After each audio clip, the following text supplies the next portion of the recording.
Alors j'ai pris des documents à la Bibliothèque nationale à Paris, des témoignages des conquérants de l'époque, des conquérants français.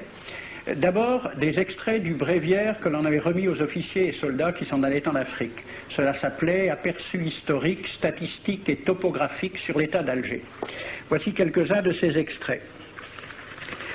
Ces contrées sont des terres vacantes, abandonnées aux mauvaises herbes par la paresse et l'indolence des morts.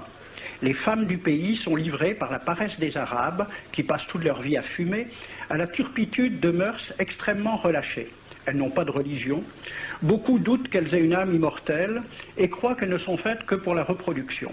Le climat aidant, les femmes sont nécessairement disposées au plaisir. Alors, allez-y, des terres vacantes et des femmes consentantes qui n'attendent que les soldats français.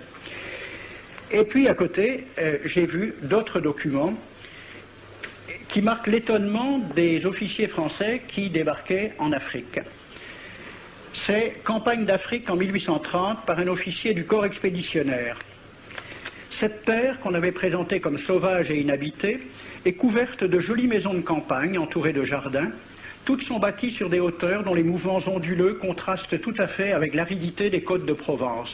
La végétation y est superbe et partout des sources et des courants d'eau fécondent la terre. Les fruits y sont en abondance. Un grand nombre d'aqueducs amènent les eaux jusqu'à la capitale. Et le maréchal Bugeaud lui-même. J'ai reconnu que l'Algérie produit beaucoup de grains, une immense quantité de bétail. L'immensité des terrains ensemencés atteste l'existence d'une population beaucoup plus nombreuse qu'on ne le pensait. Le commandant Claude-Antoine Roset, dans Voyage dans la régence d'Alger en 1833.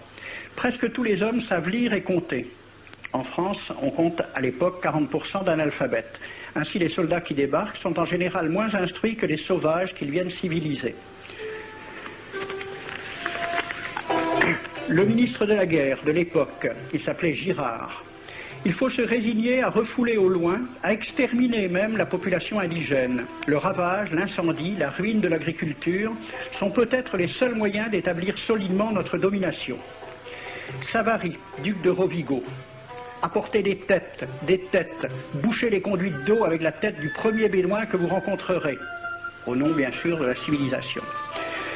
Christian, dans l'Afrique française, un détachement de l'armée parti d'Alger surprend la tribu désarmée des Olifia et massacre sur le champ tous les hommes, femmes, enfants, sans distinction.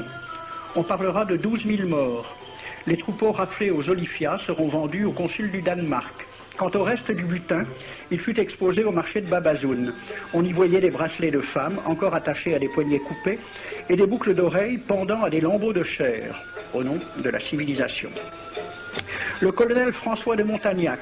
Selon moi, toutes les populations qui n'acceptent pas nos conditions doivent être rasées. Tout doit être pris, saccagé, sans distinction d'âge et de sexe. L'herbe ne doit plus pousser là où l'armée française a mis le pied.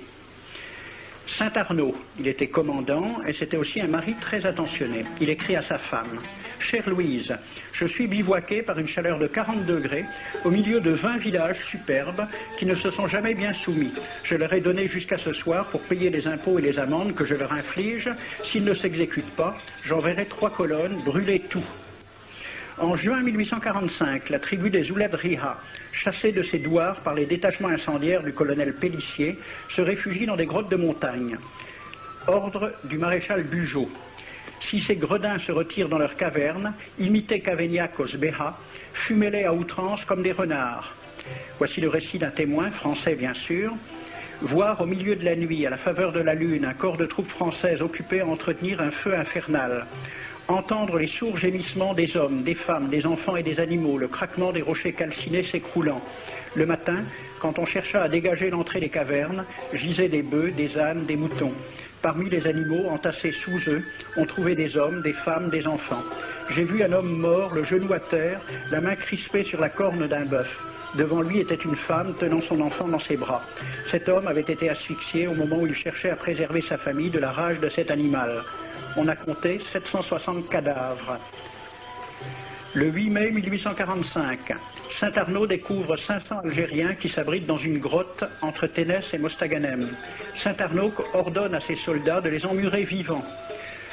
Il écrit « Je fais boucher hermétiquement toutes les issues et je fais un vaste cimetière. La terre couvrira à jamais les cadavres de ces fanatiques. » C'est à peu près ce qu'ont dit les Allemands en massacrant le village d'Oradour-sur-Glane. Montagnac, toujours lui, le colonel. Voilà comment il faut faire la guerre aux Arabes. Tuer tous les hommes jusqu'à l'âge de 15 ans. Prendre toutes les femmes et les enfants. Vous me demandez ce que nous faisons des femmes que nous prenons? On en garde quelques-unes comme otages. Les autres sont échangées contre des chevaux et le reste est vendu à l'enchère comme bête de somme. Toujours au nom de la civilisation. Nous rapportons un plein baril d'oreilles récolté pair à pair sur les prisonniers. Il contient même celle d'un de nos 58 gendarmes morts de maladie. 2 pièces de 100 sous ne sont pas à dédaigner. Le maréchal Soult, ministre de la guerre, répondant à des questions à la Chambre des députés. En Europe, un tel acte serait horrible et détestable. En Afrique, c'est la guerre même. C'est la guerre même, c'est du moins ce que dit le ministre français, mais en face, voici un décret pris par l'émir des Arabes, l'émir Abdelkader. Tout Arabe qui amènera vivant un soldat français recevra pour récompense la somme de 8 douros.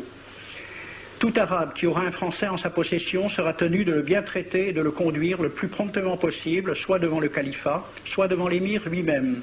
Dans le cas où le prisonnier aurait à se plaindre de mauvais traitements, l'Arabe n'aura droit à aucune récompense.